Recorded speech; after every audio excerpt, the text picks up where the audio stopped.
और दिल्ली में केंद्रीय जनजातीय मंत्रालय आदि महोत्सव मना रहा है, जिसमें कई क्षेत्रों से आए हुए जनजातीय समाज के लोग अपनी विभिन्न कलाकृतियों को मेजर ध्यानचंद स्टेडियम में प्रस्तुत कर रहे हैं। देखिए शुभांगी की ये रिपोर्ट।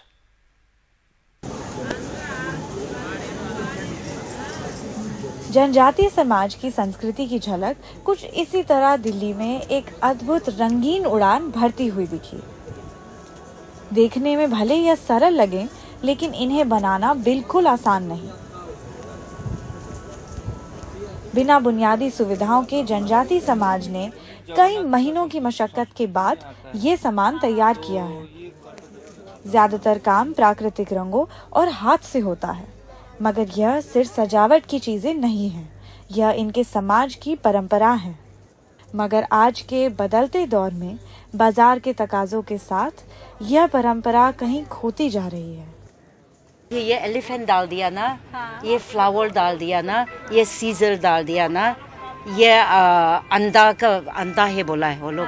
ट्रेडिशन का पैटर्न है, ये सब खत्म होता है। सब लोग अभी पावरलूम आया है स्पेशली, एंड देन कोई भी करने के मन है, इसलिए हैंडलूम का चीज़ बहुत दाम हो गया। लेकिन ये अभी रिवाइव करने के लिए मैं भी बहुत सोचता है। हमारा पिताजी जगन्नाथपुरी का यह चित्र आपने कई बार देखा होगा। आइए इनके चित्रकारों से मिलिए। उड़ीसा से आए प्रकाश जी का यह पुश्तैनी काम है। जनजातीय समाज और पर्यावरण का बेहद गहरा संबंध है, इसीलिए बढ़ते जलवायु परिवर्तन से इनकी जीवन शैली और काम पर खतरा मंडरा रहा है। एक महीना का 45,000, 50,000, 30,000, कभी कभी 15,000 भी हो जाते हैं। सीजन के हिसाब से सेल रहता है और मार्केटिंग मिल जाता है, तो रोजी रोटी कमाने के लिए तरीका मिल जाते हैं। जनजातीय समाज की मदद करने के लिए सरकार से जुड़ी हुई है ट्राइफेड नाम की संस्था, जो 1987 से यह काम कर रही है। बिचौलियों को खत्म करने के लिए यह खुद ही सामान खरीदती है, मगर इतने अरसे बाद भी करीब सिर्फ 3 लाख कारीगर ही इनसे जुड़ पाए हैं। इनके साथ ट्राइफेड करीब 44 करोड़ का कारोबार ही कर पाता है। भारत सरकार ने क्या किया कि 87 आइटम्स को लिया, उनका एक न्यूनतम दाम फिक्स किया, जिसको हम स्टेट गवर्नमेंट के साथ सपोर्ट कर खरीदते हैं। तो अब क्या है कि उनको डायरेक्ट उनका हक मिलता है।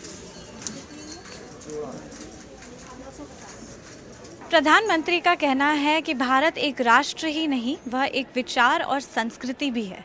लेकिन सवाल ये है, जब आप संस्कृति के बारे में सोचते हैं तो आप किसकी संस्कृति के बारे में सोचते हैं?